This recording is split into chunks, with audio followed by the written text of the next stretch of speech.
Hello, good morning everyone. Before it, we have discussed about the cash flow statement meaning and advantage, disadvantage and objective of the cash flow statement. Now we have taken the cash flow statement. अब हमें लेना है cash flow statement. इस statement का एक particular format है simple सा आपके पास ये. कैश फ्लो स्टेटमेंट का आपके पास में एक फॉर्मेट फिक्स है आपके पास में. तो उस फॉर्मेट हमें सिंपल सा क्या करना है, सभी चीजें लिखनी है आपके पास में, कौन सी चीजें कहाँ आती है पास में. और टोटल फॉर्मेट में टोटल एक्टिविटीज को 3 पार्ट में डिवाइड किया गया है. टोटल फॉर्मेट में जैसे आपके पास ट्रेडिंग अकाउंट में क्या डायरेक्ट एक्सपेंसेस आते थे, प्रॉफिट लॉस में इनडायरेक्ट एक्सपेंसेस आते हैं, और बैलेंस शीट में क्या आती थी अपने पास में असेट्स और लायबिलिटीज. ठीक है ना. सेम यहाँ पर आपके पास में क्या है, टोटल कैश फ्लो स्टेटमेंट की जो बिजनेस की एक्टिविटीज है कैश रिलेटेड, उनको 3 पार्ट में डिवाइड किया गया है. फर्स्ट मैंने बताया था cash flow from operating. Cash flow from operating first ये आपके पास में है. तो पहले आपके पास में ऑपरेटिंग रिलेटेड जितने भी इनकम और एक्सपेंसेस है वो सारी किस्म से होंगे कैश फ्लो फ्रॉम ऑपरेटिंग में. दूसरा हमारे पास में क्या है, कैश फ्लो फ्रॉम इन्वेस्टिंग. दूसरी हमारे पास में क्या है, cash flow from investing activities आपके पास में. और थर्ड क्या है हमारे पास में, कैश फ्लो फ्रॉम फाइनेंस. ये हमारी 3 एक्टिविटी है, 1 2 3 आपके पास. ठीक है ना. इन तीनों को प्लस करते हैं आपके पास में. इन तीनों को लास्ट अपन क्या करते हैं, प्लस करते हैं आपके पास में. ए का, बी का और सी का आपके पास में, इन तीनों को प्लस करते हैं इसमें. ठीक है ना. और ऐड करते हैं इनमें opening cash balance, opening cash and cash equivalent, opening cash and cash equivalent. इसमें ओपनिंग प्लस करते हैं. इन तीनों को प्लस किया अपन ने, प्लस करके जो अमाउंट आया उसमें ओपनिंग कैश और कैश इक्विवेलेंट. ओपनिंग कैश में क्या क्या चीज आती है, कैश, बैंक. अब इसमें कैश इक्विवेलेंट में क्या क्या चीज आपके पास बताई थी पहले. कैश इक्विवेलेंट में क्या क्या लेंगे अपन, सब कैश और कैश इक्विवेलेंट में 2 चीज लेंगे. एक तो कैश लेंगे अपन, प्लस बैंक लेंगे अपन, opening balance plus marketable securities, marketable securities. या फिर अपन लेते हैं करंट इन्वेस्टमेंट, करंट इन्वेस्टमेंट अपन लेते हैं. इसका मींस ये है आपके पास कैश और कैश का. तो इसमें क्या करेंगे, जो इन तीनों को प्लस किया उसमें ओपनिंग कैश ऐड करेंगे. आंसर आपका क्या आना चाहिए, सिंपल सा ये आपका आंसर आना चाहिए. इन तीनों को प्लस किया, इन तीनों में ओपनिंग ऐड करना है. आंसर आपका क्या आना चाहिए, क्लोजिंग. आपका आना चाहिए closing cash and cash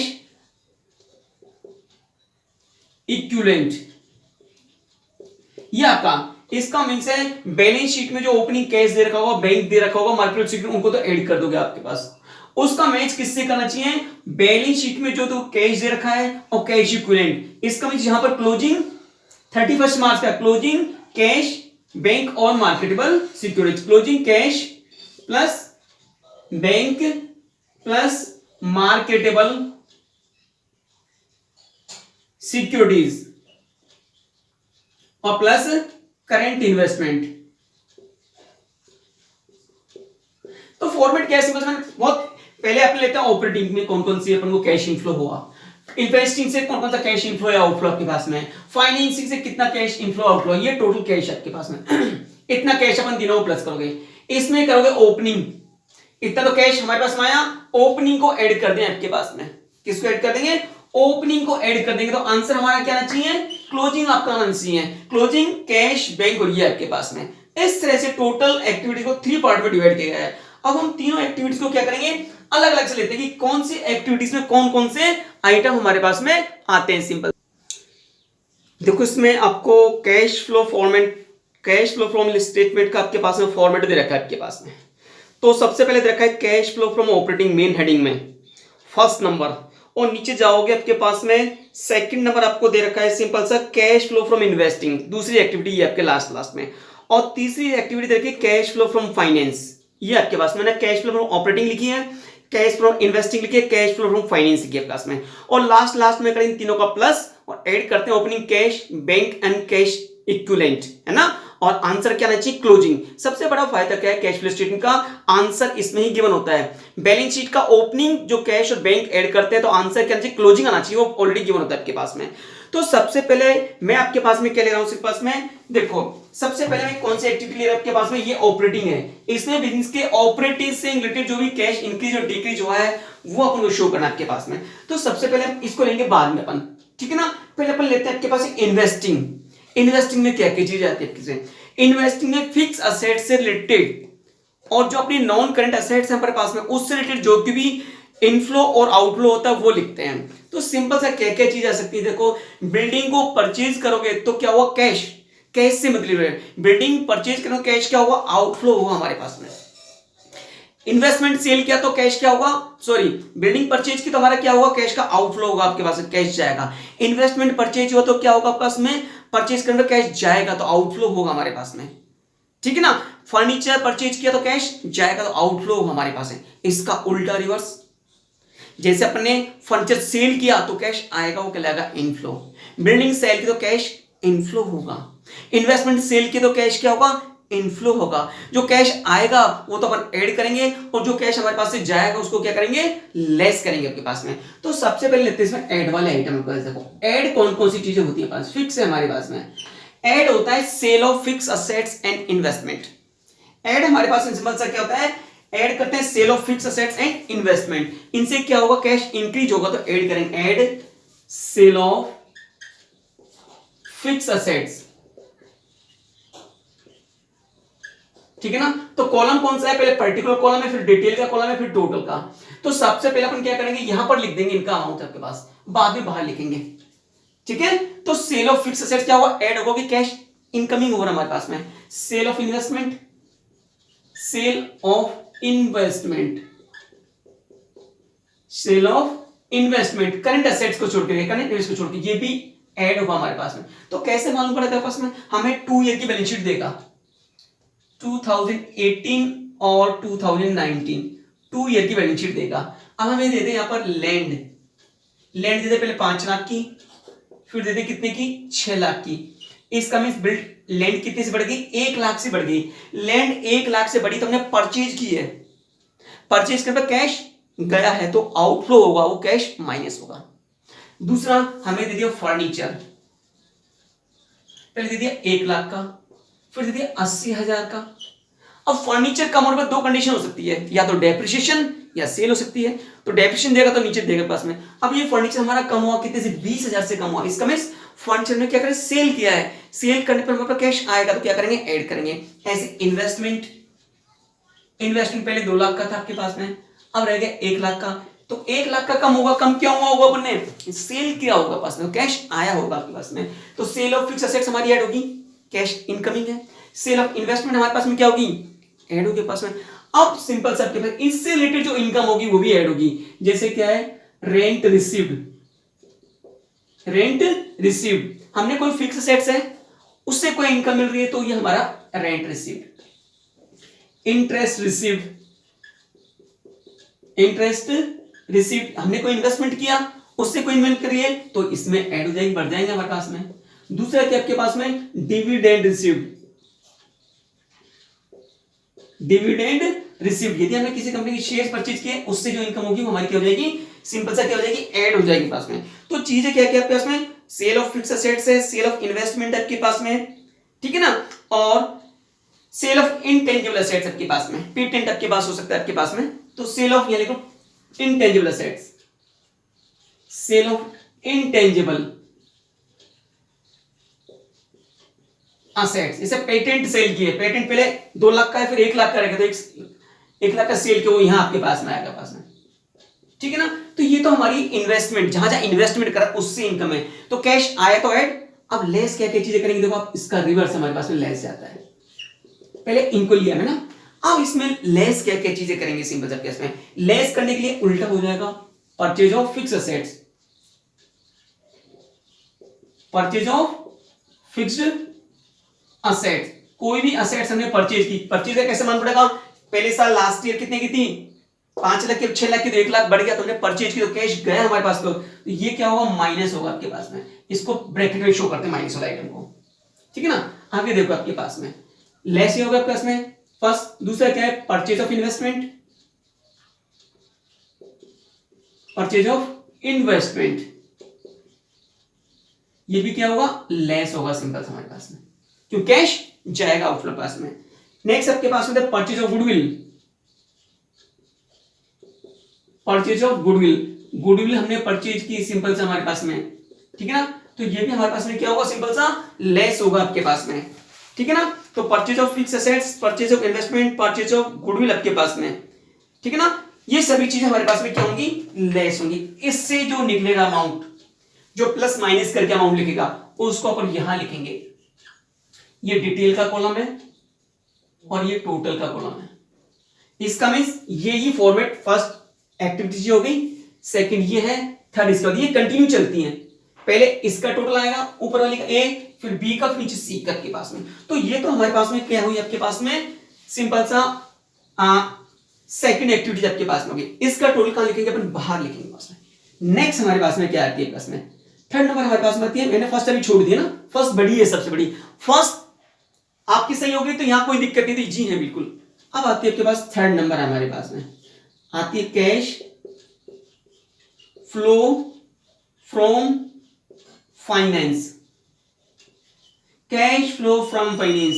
finance कहां कहां से आता है, रिसोर्स कौन कौन से होते हैं, शेयर्स, डिवेंचर्स और लोन, ये हमारे रिसोर्स होते हैं सिंपल सा।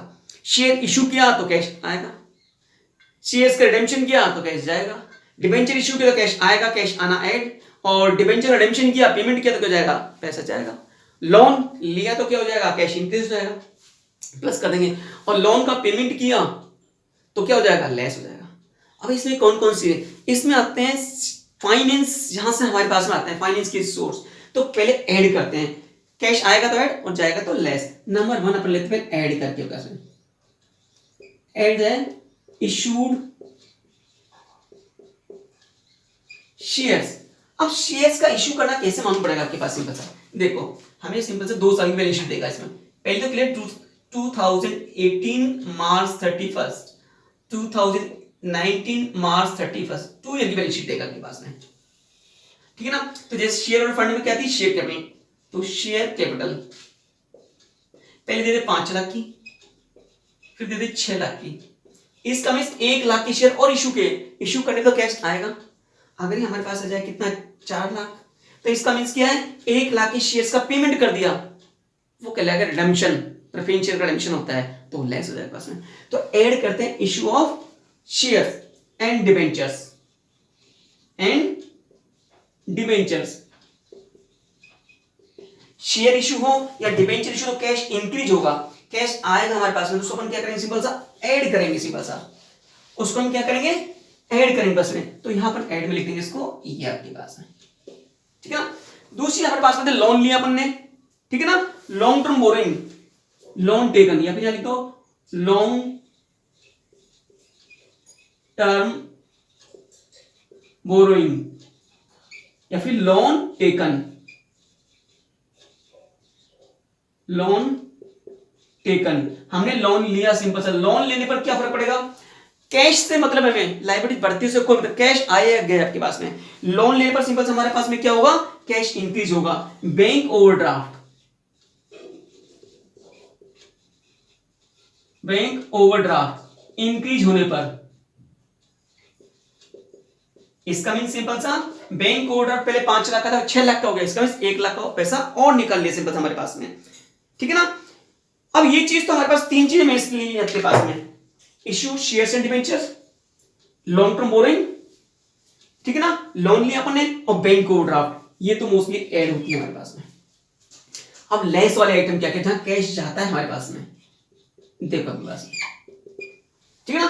कैश क्या है, redemption of shares and debentures. Preference share का क्या होता है, रिडेम्पशन होता है आपके पास में। तो फर्स्ट चीज हमारे पास में क्या आती है, पेमेंट, देखो फर्स्ट चीज हमारे पास में थी redemption of shares and debentures, preference share का। तो सबसे पहले हम इसके साथ साथ लिखते हैं रिडेम्पशन या पेमेंट, है ना, रिडेम्पशन का means payment, redemption of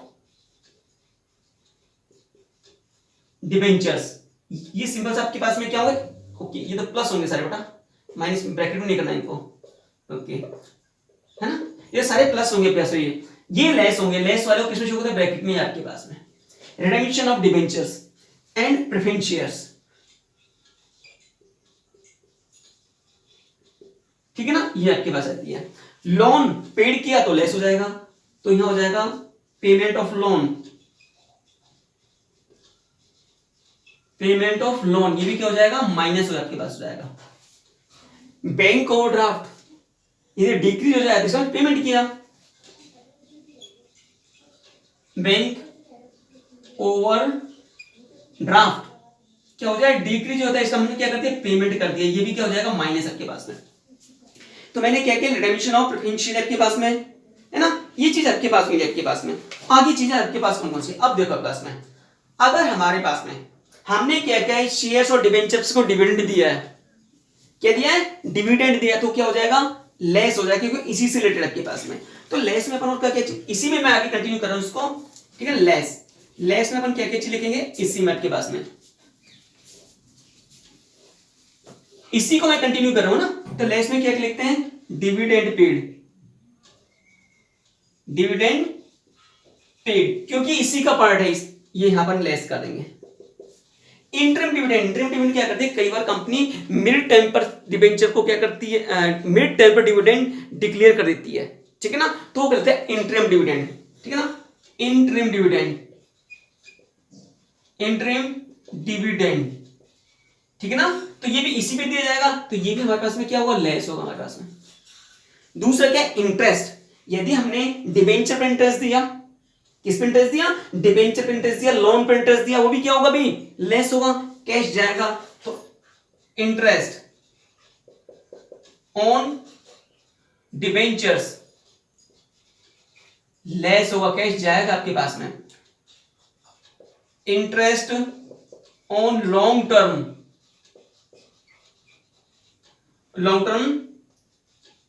borrowing, ये भी क्या होगा, लेस होगा आपके पास में। शेयर इशू करने पे कोई एक्सपेंसेस किया तो भी क्या हो जाएगा, भी लेस हो जाएगा। Share issued expenses, share issued expenses, share issue करने पे कोई एक्सपेंसेस किया तो उसको भी अपन क्या करेंगे, लेस करेंगे, क्योंकि हमारी तरफ से क्या जाएगा, पेमेंट जाएगा। तो ये सिंपल से आपके पास में क्या है, ये तो आपके पास किस में आते हैं, इन्वेस्टिंग में, ये आते हैं ऑपरेटिंग में। इशूड शेयर्स, शेयर इशू किया कैश आएगा, डिबेंचर इशू किया कैश आएगा हमारे पास में। लॉन्ग टर्म बोरोइंग, यदि हमने सिंपल लोन टेकन किया तो कैश आएगा, लायबिलिटी से कोई मतलब नहीं पास है। बैंक ओवरड्राफ्ट बढ़ गया आपके पास में, पहले 10 का था अब 15 का हो गया, 5,000 का और पैसे ले लिया, ऐड होगा हमारे पास में। लेस क्या होंगे, कैश जाएगा, तो ये कहते हैं आउटफ्लो आपके पास में। रिडेम्पशन ऑफ डिबेंचर, डिबेंचर का पेमेंट किया आपने, प्रेफरेंस शेयर का पेमेंट क्या होगा, क्या होगा, लेस होगा। पेमेंट ऑफ लोन, लोन का भी पेमेंट किया आपके पास में, जैसे क्या है पहले 10,000 का था 5 का रह गया, तो 5,000 का पेमेंट क्या होगा, लेस, जो कैश जाएगा वो लेस। बैंक ओवरड्राफ्ट डिक्रीज हो गया, वो भी क्या होगा, लेस होगा पास में। बैंक ओवरड्राफ्ट इंक्रीज होने पर ऐड होता है और डिक्रीज होने पर लेस होता है आपके पास में। और क्या क्या चीज में लेस में, इसी को कंटिन्यू किया मैंने इसमें से। डिविडेंड पेड, यदि कंपनी इनको पर डिविडेंड देती है शेयर्स के ऊपर या प्रेफरेंस शेयर्स के ऊपर, दोनों टाइप के शेयर्स, इसमें कौन कौन से हो सकते हैं, प्रेफरेंस शेयर भी हो सकता है और इक्विटी शेयर, दोनों आपके पास में। दोनों का जो डिविडेंड देंगे वो क्या होगा, लेस होगा, क्योंकि इसी से रिलेटेड आपके पास में। इंटरिम डिविडेंड, कई बार कंपनी क्या करे, मिड टर्म पर डिबेंचर क्या करती है, भी डिबेंचर शेयर्स पर डिविडेंड क्या करती है, डिक्लेयर कर देती है, तो वो भी क्या होगा, लेस होगा। इंटरेस्ट ऑन डिबेंचर, इसी का डिबेंचर का इंटरेस्ट क्या हो जाएगा, लेस हो जाएगा। लॉन्ग टर्म जो लोन लेकर उस पर कोई इंटरेस्ट है वो भी लेस हो जाएगा, सिंपल सा, ठीक है ना। और शेयर इशूड एक्सपेंसेस, ठीक है ना, एक share issued expenses, share issue करने पर कोई खर्चा किया तो कैसा है, फाइनेंसिंग से रिलेटेड है। एक अंडर राइटिंग कमीशन दिया हो अपन ने, कोई under writing commission. Under writing commission का मीन्स क्या होता है, शेयर इशू, आजकल कंपनी खुद शेयर इशू नहीं करती, ये कंपनी किसी फाइनेंस कंपनी को शेयर इशू करने का काम देती है, बेचने का काम, तो उसके बदले जो कमीशन होता है अंडर राइटिंग कमीशन। यदि शेयर इशू करने को कमीशन दिया हो तो वो आपके पास में, यहां आपके पास में क्या हो जाएगा, लेस हो जाएगा पास में। अब हम क्या करेंगे, जैसे इसका प्लस और माइनस करके यहां लिखा, अभी कुछ नहीं लिखा, ऐसे इनका और इनका सब काम प्लस माइनस करके अमाउंट का लिखोगे, यहां लिखोगे आप, तो ये तो 2 नंबर का काम हो गया पास में। 2 कैश फ्लो फ्रॉम ऑपरेटिंग का, ये आपके पास 3 का कैश फ्लो फ्रॉम ऑपरेटिंग का, ठीक है ना। और लास्ट में हम क्या करते हैं, एक, दो और तीन, तीनों का प्लस करते हैं। यहां पर यहां करते हैं प्लस, यहां लिखते हैं, इसको वैसे ए मानते हैं ना, इसको ए लिखते हैं, इसको क्या लिखते हैं बी, और इसको क्या लिखते हैं सी लिखते हैं, है ना, तीन। तो लास्ट में अपन क्या लिखते हैं ए प्लस बी प्लस सी, नेट कैश इंक्रीज और डिक्रीज और कैश इक्विवेलेंट। इसका इन तीनों एक्टिविटीज से कितना कैश इंक्रीज हुआ या डिक्रीज हुआ, ये आपके पास इन तीनों को प्लस कर लेते हैं, ए का फिर बी का प्लस सी का, इनका अपन तीनों का प्लस कर देते हैं इसमें, है ना। प्लस करने के बाद लास्ट लिखते हैं add opening cash and cash equivalent. Add क्या करते हैं ओपनिंग कैश और कैश इक्विवेलेंट में क्या, इसमें ऐड में क्या करेंगे ओपनिंग कैश, लास्ट ईयर 31/18 का जो कैश होगा आपके पास वो opening cash, bank, marketable securities और करंट, इनको प्लस कर देंगे, ओपनिंग वाले को प्लस कर दोगे आप इसमें, यह आएगा आपके पास में, ओपनिंग वाले को प्लस कर देंगे। आपका आंसर क्या आना चाहिए, ये आंसर आना चाहिए आपके पास, ये वाला आपके पास में ये निकलना चाहिए closing cash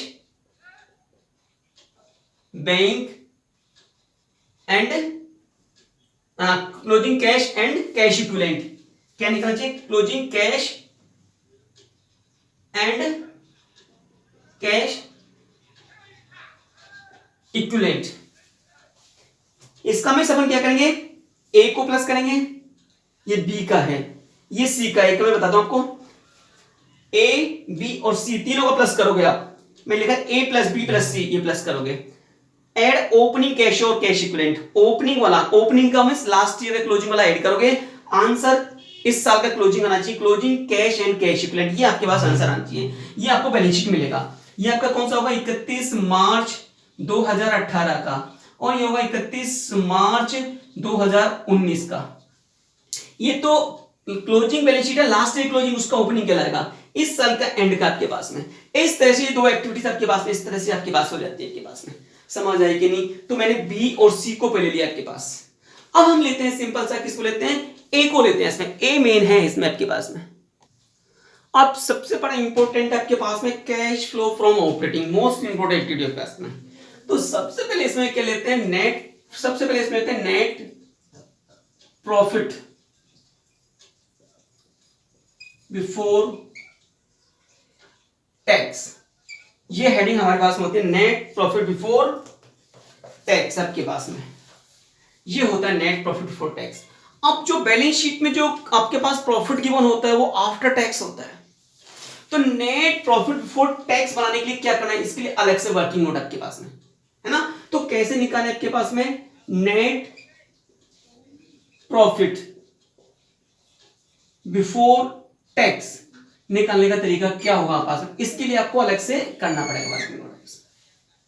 net profit after tax रखा होगा पास में टैक्स, तो निकालने का तरीका क्या होगा पास में, तो यहां लिखोगे आपके पास में नेट प्रॉफिट, तो कैसे लिखोगे आपके पास में, तो नेट प्रॉफिट में कितना कैश इंक्रीज या डिक्रीज हुआ, 2 साल का प्रॉफिट देगा, जैसे बैलेंस शीट आपको दी क्या थी, बैलेंस शीट 2018 मार्च 31, 2019 मार्च 31 ऐसे दिया आपके पास में। तो यहां देते आपके पास में प्रॉफिट स्टेटमेंट, किसमें देगा शेयर फंड्स में, statement profit and loss account, कितना पहले 5 लाख रुपए, फिर कितना होगा 6 लाख रुपए आपके पास में, 5 लाख और 6 लाख, कितना कैश इंक्रीज हुआ 1 लाख रुपए का कैश इंक्रीज हुआ। तो हमें यह क्या लिखना है नेट प्रॉफिट है ना, कितने का आपके पास में 1 लाख रुपए का एक पास में। यहां बुक में क्या दे रखा है, पहले दे रखा है आपके पास है, ऊपर दे रखा है closing balance of profit loss, नीचे लिखा है opening less opening balance of profit and loss. तो 6 में से 5 लाख घटा हुआ तो 1 लाख बचेगा, तो हम डायरेक्टली लिख देते हैं इसको, ठीक है ना। तो प्रॉफिट कितना इंक्रीज हुआ, प्रॉफिट से क्या इंक्रीज हुआ, कैश इंक्रीज होगा। तो हमें सिंपल सा क्या करना है आपके पास में, नेट प्रॉफिट लिखना है, कितना इंक्रीज हुआ कितना डिक्रीज हुआ आपके पास में।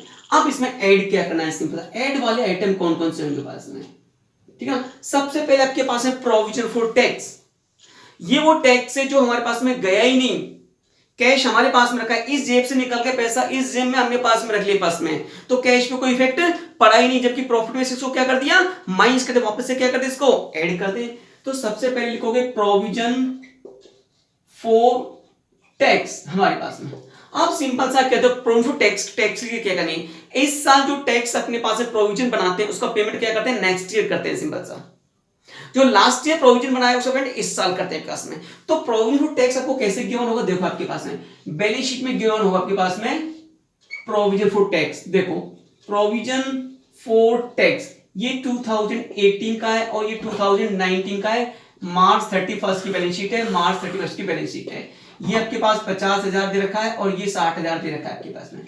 तो कौन सा वाला आपके पास में आएगा, तो ये हमेशा कहलाता है करंट ईयर। क्या कहलाता है, करंट ईयर कहलाता है, और ये लास्ट ईयर। तो अपन जो इस साल प्रोविजन बनाते हैं उसका पेमेंट कब करते हैं, नेक्स्ट ईयर करते हैं। तो लास्ट ईयर जो प्रोविजन बनाया हुआ पेमेंट इस साल हमारे पास में होगा। तो सिंपल से अपन कौन सा लिखते हैं, इसमें करंट ईयर का लिखते हैं। करंट ईयर का हम लिखते हैं 60,000 रुपए, 31 मार्च 2019 का लिखोगे आप, जो प्रोविजन इस साल बनाया अपन ने, लेकिन कैश हमारे पास से गए नहीं, जबरदस्ती प्रॉफिट को अपन ने क्या कर दिया, कम कर दिया आपके पास में। तो अपन क्या लिखते हैं इसमें, ये लिखते हैं प्रोविजन फॉर टैक्स, और वही कौन सा ईयर का, करंट ईयर। करंट ईयर कौन सा कहलाएगा, 31 मार्च 2000 इस ईयर का आपके पास में। और क्या आपके पास में, transfer to reserve, transfer to general reserve. Simple सा हमने क्या क्या प्रॉफिट में से कुछ पैसा निकाल के अपन ने क्या कर दिया, रिजर्व रख दिया। पैसा कहीं बाहर गया ही नहीं, जबरदस्ती प्रॉफिट हमने कम कर दिया, तो सिंपल वापस से क्या कर इसको ऐड कर दिया आपके पास में। ठीक है ना। तीसरी चीज हमारे पास में क्या है, सिंपल सा जितना भी डिविडेंड पेड किया आपके पास में, ठीक है ना, propose dividend, dividend paid, dividend paid आपके पास में, ठीक है ना। इससे प्रॉफिट को क्या क्या होगा, रिड्यूस आपके पास में। दूसरा इंटरिम डिविडेंड, इंटरिम डिविडेंड, ठीक है ना। सिंपल से हमारे पास में क्या है, इंटरिम डिविडेंड है, डिविडेंड पेड है। इसको अपन देखो यहां तो क्या है आपके पास में, प्रॉफिट हमारा क्या होगा, कम होगा, वापस अपन ने क्या कर इसको ऐड कर दिया हमारे पास में, ठीक है ना। ये चीज है आपके पास में। आपके पास एक आता है propose dividend, proposed dividend. Propose dividend का मींस वो डिविडेंड होता है जो कंपनी इस साल प्रपोज तो कर दी लेकिन पेमेंट नहीं की हमारे पास में। तो प्रपोज डिविडेंड क्या होता है, देखो प्रपोज डिविडेंड 2 साल का देगा, 2018 और 2019 हमारे पास में, मार्च 31 और मार्च 31 हमारे पास में, ठीक है ना। अब इसमें क्या करना है प्रपोज डिविडेंड में, तो प्रपोज डिविडेंड यहां लिखोगे प्रपोज डिविडेंड, ये बैलेंस शीट में दिया होगा डिविडेंड 20,000 और 10,000 आपके पास में, ठीक है ना। अब हमने इस साल प्रपोज किया, ठीक है ना, लेकिन पेमेंट गया ही नहीं हमारे पास में, कोई इफेक्ट ही नहीं पड़ा, तो इसका तो कुछ भी नहीं करना अपने पास में। हमको क्या करना है, लास्ट ईयर का ही, लास्ट ईयर का जो डिविडेंड है उसी को अपन को यहां सिंपल सा क्या करना है, ऐड करना है आपके पास में। लास्ट ईयर जो प्रपोज किया सर क्या करना है, पेमेंट करना है, तो ये अपन कौन को लिखना है, प्रीवियस ईयर का ही लिखना है आपके पास में। कब का लिखना है, प्रीवियस ईयर का ही लिखना है आपके पास में, ठीक है ना। तो इससे जो आपके पास में निकलेगा वो निकलेगा आपके पास में प्रॉफिट बिफोर टैक्स। क्या निकलेगा, प्रॉफिट बिफोर टैक्स निकलेगा हमारे पास सिंपल सा। इससे जो निकलेगा वो निकलेगा प्रॉफिट बिफोर टैक्स, ये निकला है प्रॉफिट बिफोर टैक्स। इसमें डिफरेंस नहीं निकलना, इसमें प्रीवियस लिखना है। इंटरम डिविडेंड डायरेक्ट देगा, डिविडेंड पेड भी डायरेक्ट देगा। ट्रांसफर टू रिजर्व इंक्रीज होने पर, जैसे पहले 10 का था फिर 15 का, 5,000 का ट्रांसफर कर दिया अपने, तो पैसा हमारे पास ही पड़ा है, जबरदस्ती अपन ने क्या कैश को कम कर दिया आपके पास में, है ना, वो चेक कर। इससे जो निकलेगा आपके पास में वो आपके पास में ये जाएगा, खबर जाएगा, यहां लिखोगे आप, इस जगह लिखोगे आप। इसको हम यहां भी कर सकते हैं, यहां लिखते प्रॉफिट आफ्टर टैक्स, और ये आइटम यहां भी कर सकते हो यदि आपको परेशानी आती है। ये निकलेगा बस प्रॉफिट, ठीक है ना, बिफोर टैक्स हमारे पास निकलेगा। प्रपोज डिविडेंड फाइनेंसिंग में भी जाता है, फाइनेंसिंग में लेस होता है, और वो भी प्रीवियस ईयर का, ये ध्यान रखना। अब आपको लेना है, ये आपके पास प्रॉफिट आ गया बिफोर टैक्स प्लान। अब हमको क्या लिखना है इसमें, add non cash expenses. Non cash expenses कौन से हैं, जिन्होंने बिना मतलबी प्रॉफिट को कम कर दिया। तो नॉन कैश एक्सपेंसेस में कौन कौन से आपके पास आता है, पहला आता है डेप्रिसिएशन, डेप्रिसिएशन सिंपल आपके पास में, यहां लिखोगे। अपन ने डेप्रिसिएशन के नाम का पैसा निकाल के अपने पास रख लिया, प्रॉफिट में से कम कर दिया आपके पास में, बिना मतलब प्रॉफिट अब कम होगा, कैश तो गया ही नहीं हमारे पास में, तो वापस से क्या करते हैं, इसको ऐड करते हैं। दूसरा हमारे पास में एक सिंपल सा क्या है, कुछ चीजें राइट ऑफ होती हैं। क्या चीजें, कुछ चीजें क्या होती हैं, राइट ऑफ हमारे पास में होती है बरस में। जैसे सिंपल सा क्या आता है आपके पास में, राइट ऑफ में क्या चीजें आती हैं, देखो अब हमारे पास पहला है depreciation, depreciation goodwill, patent, trademark. Right of होने पर, राइट ऑफ होने का मींस कम होने पर, गुडविल पहले 10 की थी अब 8 की रह गई, तो 2000 से कम हो गई, कम होने का मींस राइट ऑफ होना आपके पास में, राइट ऑफ होना आपके पास में, ठीक है ना। तो इसका मींस राइट ऑफ डिक्रीज होना आपके पास में, ठीक है, ये आपके पास।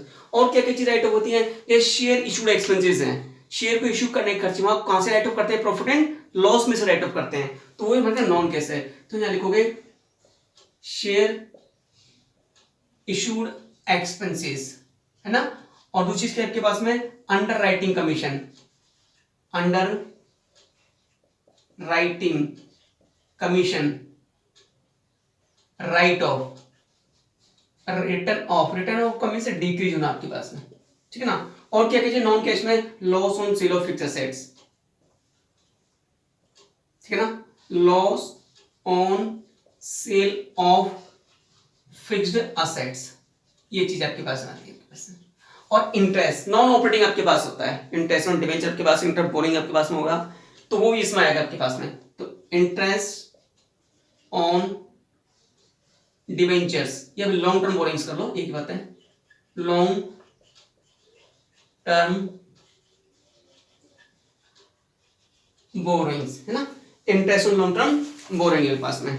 और क्या है इसमें, ठीक है ना, ये चीज आपके पास में आती है आपके पास में। एक आता है increase in PBD, increase in PBD, PBD को इंक्रीज करा दिया अपने, प्रोविजन में पैसा डाल दिया, तो पैसा कहीं गया ही नहीं, वो पैसा हमारे पास में सिंपल सा, और प्रॉफिट इसका करते वापस से क्या करते हैं, उसको ऐड करते हैं आपके पास में। ये तो नॉन कैश है, लेस करते हैं इसमें से, इनको पहले अपन ने क्या किया था, लेस किया, तो क्या करते हैं ऐड, तो उसका इफेक्ट क्या हो जाएगा, खत्म हो जाएगा, लेस नॉन ऑपरेटिंग इनकम। तो इसमें सिंपल सा क्या किया जाता है आपके पास में, हमारे पास आता है profit on sale of fixed assets, profit on sale of fixed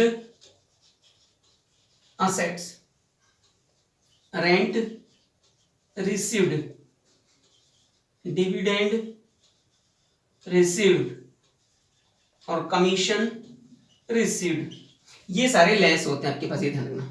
ये अपन ने वहां भी लिखे थे, rent receive, dividend receive, interest, investment activities में लिखे आपके पास में, तो वहां तो आपके पास ऐड होंगे या क्या हो जाएगा, लेस, क्योंकि नॉन ऑपरेटिंग है, ठीक है ना, इससे रेवेन्यू इनकम से रिलेटेड है नहीं आपके पास में, ठीक है ना। तो ये आपके पास में सिंपल सा, इससे जो प्रॉफिट निकलेगा, इसमें सिंपल से प्रॉफिट आया, इसमें ये तो ऐड करने हैं हमारे यहां तक के, ये लेस करना है, इससे जो प्रॉफिट निकलेगा वो निकलेगा profit before working capital, working capital, ये हमारा प्रॉफिट निकलेगा आपके पास, इससे जो निकलेगा। अब हमें क्या करना है, सिंपल सा आगे देखो, ये एक्टिविटी थोड़ा सा आपको बड़ी बढ़ती है, लंबी बढ़ती है, आगे हमें क्या करते हैं, इससे हमारा निकला प्रॉफिट बिफोर वर्किंग कैपिटल, ठीक है ना। अब इसी को कंटिन्यू करना बस में, मैंने निकाला प्रॉफिट बिफोर वर्किंग कैपिटल, ये निकला आपके पास में, ठीक है ना, ये आप यही लिखोगे आप।